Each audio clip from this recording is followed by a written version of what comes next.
पंढरपूर पासून अगदी जवळ पंढरपूर ते जुना कासेगाव रस्त्यावर लोटस स्कूल नजीक सागर डेव्हलपर्सच्या माध्यमातून आम्ही घेऊन आलो आहोत ओपन प्लॉटचा भव्य प्रकल्प शिवनगरी। शिवनगरी या ठिकाणी उपलब्ध आहेत अगदी 1 गुंठ्यापासूनचे प्लॉट। यामध्ये अंतर्गत 30 फुटी रस्ते, रस्त्याच्या दोन्ही बाजूला झाडे, पुरेशा प्रकाश व्यवस्थेसाठी स्ट्रीट लाईटची सोय, स्वतंत्र पाण्याचे नळ कनेक्शन, संपूर्ण प्लॉटिंग क्षेत्राला compound, children park, open space, walking track, open gym, तसेच वृद्धांना बसण्यासाठी बाकडे। तर मग सर्व सोयींनी युक्त जुना कासेगाव रस्त्यावरील शिवनगरी येथे प्लॉट बुकिंग साठी आजच संपर्क करा। साईटचा पत्ता लोटस स्कूल पाठीमागे जुना Kasegaon road Pandharpur. Mobile number 7218 743131 7218 171221। ताज्या घडामोडी पाहण्यासाठी आमच्या YouTube चॅनलवरील PVR म्हणजेच पंढरी वार्ता या न्यूजला सबस्क्राइब करा आणि शेजारील बेल आयकॉनवर क्लिक करा।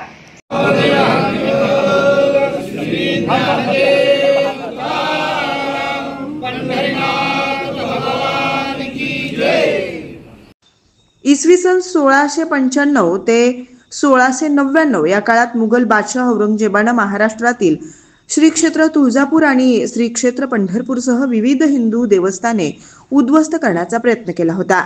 त्या काळात श्री विठ्ठल भक्त स्वर्गीय प्रल्हादपंत बडवे यांनी श्री क्षेत्र पंढरपूर येथील श्री विठ्ठल मूर्तीचे संरक्षण करण्याची जबाबदारी मौजे देगाव येथील स्वर्गीय सूर्याजी पाटील, आमदार अभिजित पाटील यांचे पूर्वज यांच्या पूर्वजांकडे सोपवली होती।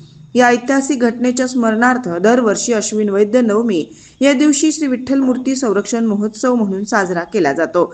या परंपरेनुसार यावर्षीचा श्री विठ्ठल मूर्ती संरक्षण महोत्सव 2025 हा धार्मिक आणि सांस्कृतिक उत्साहात भक्तिभावाने पार पडला। बुधवार दिनांक 15 ऑक्टोबर 2025 रोजी सकाळी 8 वाजता श्री क्षेत्र पंढरपूर येथील श्री विठ्ठल मंदिरातील नामदेव पायरी येथून विठ्ठलाच्या पादुका देगावकडे प्रस्थान झाल्या। दुपारी 1 वाजता श्री विठ्ठल पादुकांचं पूजन संपन्न झालं। यावेळी महाराष्ट्राचे लोकप्रिय कीर्तनकार हरिभक्त परायण निवृत्ती महाराज इंदुरीकर यांचे प्रभावी कीर्तन तसंच सायंकाळी हरिभक्त परायण चैतन्य महाराज वाडेकर यांचे कीर्तन भक्तिभावाने संपन्न झालं। सुमारे 350 वर्षांपूर्वी श्री विठ्ठल मूर्ती देगाव येथील विहिरीत आणि वाड्याच्या तळघरात सुरक्षित ठेवण्यात आली होती। त्या ऐतिहासिक प्रसंगाच्या स्मरणार्थ आजही ग्रामस्थ या दिवसाचं औचित्य राखून मूर्ती संरक्षण दिवस साजरा करतात।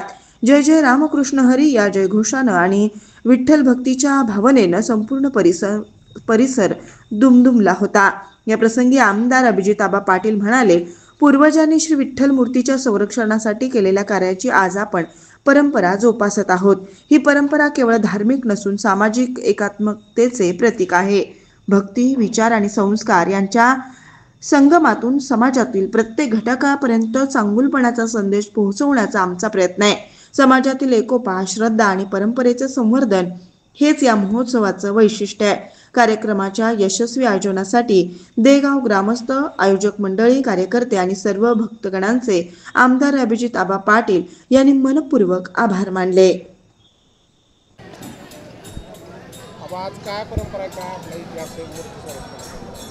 आपल्याला सर्वांना इतिहास परिचित आहे की मागच्या छत्रपती शिवरायांच्या काळामध्ये त्या ठिकाणी महाराष्ट्रावर मुघलांनी आक्रमणं केली होती आणि त्या आक्रमणामध्ये त्या ठिकाणी आपल्या या पंढरीच्या पांडुरंगाच्या मूर्तीचं संरक्षण करायसाठी 2 वेळा मूर्ती त्या ठिकाणी हलवली होती।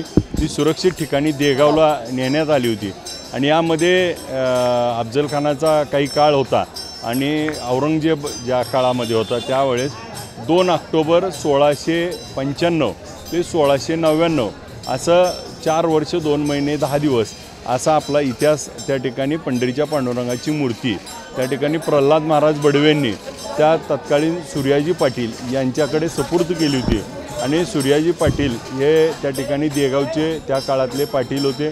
त्यांनी सर्व गावाला विश्वासात घेऊन हे सर्मस्त देगाव म्हणजे गावाचं नावच देवगाव, देव राहिले म्हणून देवगाव होतं, तर ते अपभ्रंशानं देगाव झालं आणि मग त्या सूर्याजी पाटील राहत असणाऱ्या वाड्यामध्ये त्या ठिकाणी तळघरात काही दिवस आणि विहिरीमध्ये काही दिवस, गंजीमध्ये असं त्या ठिकाणी इतिहासामध्ये नोंद आहे आणि ती 4 वर्ष 2 महिने 10 दिवस पंढरीच्या पांडुरंगाची सेवा करण्याचं आम्हा सर्व देगावकर ग्रामस्थ व पाटील परिवारास त्या ठिकाणी संधी मिळाली होती आणि त्याच्याच आठवणी उजाळा देण्यासाठी ही गेल्या 10-15 वर्षापासून आम्ही विठ्ठल संरक्षण उत्सव त्या ठिकाणी साजरा करायला सुरुवात केली आणि आज मोठ्या उत्साहामध्ये आपण बघितलं असेल तर पांडुरंगाच्या पादुका आणि पांडुरंगाची मूर्ती त्या ठिकाणी विठ्ठलाच्या मूर्तीजवळ गाभाऱ्यात जाऊन त्याची पूजा अर्चा करून त्या पालखीतनं